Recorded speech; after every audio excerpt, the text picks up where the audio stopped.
السلام علیکم ورحمۃ اللہ وبرکاتہ۔ بسم اللہ الرحمن الرحیم۔ انا مدینۃ العلم وعلی بابها۔ آپ صلی اللہ تعالی وسلم ارشاد فرماتے ہیں، میں علم کا شہر ہوں، علی اس کے دروازے ہیں۔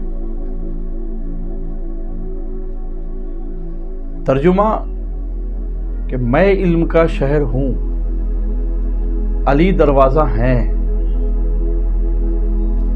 قابل غور بات ہے کہ اس آپ کے فرمان کی گہرائی کو سمجھنے کی ضرورت ہے۔ جس طرح لا الہ الا اللہ محمد رسول اللہ، اللہ کے سوا کوئی عبادت کے لائق نہیں، محمد صلی اللہ علیہ وسلم اللہ کے رسول ہیں۔ آپ کو یاد ہوگا کہ یہ کلمہ سارے انبیاء نے پڑھے ہیں۔ جب آپ دنیا میں تشریف نہیں لائے تھے تب بھی یہی تھا کہ لا الہ الا اللہ محمد رسول اللہ، محمد صلی اللہ علیہ وسلم اللہ کے رسول ہیں۔ حضرت آدم علیہ السلام کی توبہ بھی اسی مبارک نام سے قبول کی گئی ہے۔ اسی مبارک نام کی وجہ سے حضرت آدم علیہ السلام کی توبہ قبول ہوئی ہے۔ اس وقت بھی یہی تھا کہ محمد صلی اللہ علیہ وسلم اللہ کے رسول ہیں۔ جب آپ تشریف لائے تب بھی یہی تھا، ہیں۔ جب دنیا سے آپ روپوش ہو گئے تب بھی یہی ہے کہ آپ ہیں، اللہ کے رسول ہیں۔ اسی طرح آپ کے اس قول، اس فرمان پر غور کرنے کی ضرورت ہے کہ میں علم کا شہر ہوں۔ کب سے ہیں، کب تک ہیں، کب تک رہیں گے، یہ وسعت ہے اس میں۔ جس طرح آپ صلی اللہ علیہ وسلم ہمیشہ سے بعد رب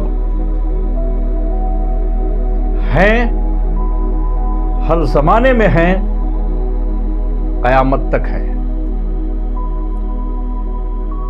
اسی طرح مولا کائنات بھی علم کا دروازہ ہیں۔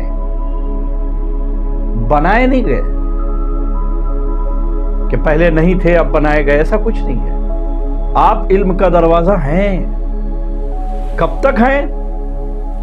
تو جب تک لا الہ الا اللہ محمد رسول اللہ صلی اللہ علیہ وسلم رہے گا تب تک علی جن ولی اللہ رہے گا۔ آپ کا فرمان کسی ایک خاص مدت تک کے لیے نہیں ہے۔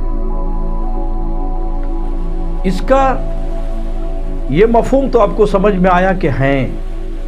اب دوسرا مفہوم سمجھیے کہ میں علم کا شہر ہوں، علی دروازہ ہیں۔ کیا سمجھے آپ کہ کسی بھی شہر، کسی بھی مکان، کسی بھی جگہ میں جو دروازے والی چیزیں ہو، جیسے مکان، محل وغیرہ، اس میں داخل ہونے کے لیے دروازہ کھلے بغیر اندر آپ داخل نہیں ہو سکتے، اور جب تک آپ داخل نہیں ہوں گے ان کے اندر کی چیزوں کا آپ اندازہ نہیں لگا سکتے۔ اسی طرح کوئی بھی چیز آئے گی یا جائے گی تو دروازہ ہی سے ہو کر ہے، آنا جانا ہوگا۔